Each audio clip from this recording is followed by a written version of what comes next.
Menjelang 8 hari terakhir menuju Hari Kemerdekaan Republik Indonesia pada 17 Agustus, sejumlah pedagang bendera yang datang dari Pulau Jawa yang menghiasi jalan lintas timur Sumatera Indralaya mengaku sepi pembeli.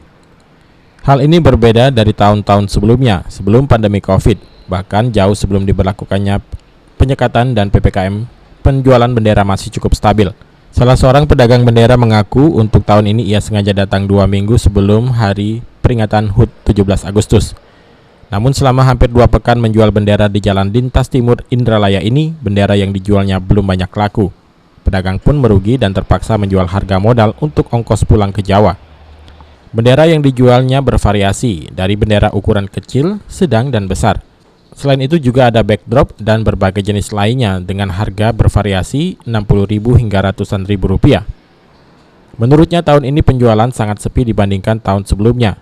Saat ini pembeli hanya dominan datang dari perkantoran dan dinas, dengan pembelian secara banyak dan periodik sebagaimana tahun lalu yang dialaminya. Sedangkan untuk masyarakat biasa yang membeli bendera menjelang 17 Agustus terbilang sepi, bahkan nyaris tidak ada.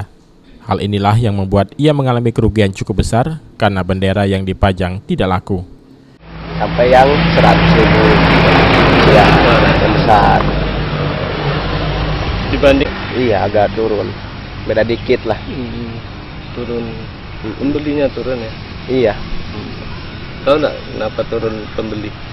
kurang tahu. Beni Firdaus,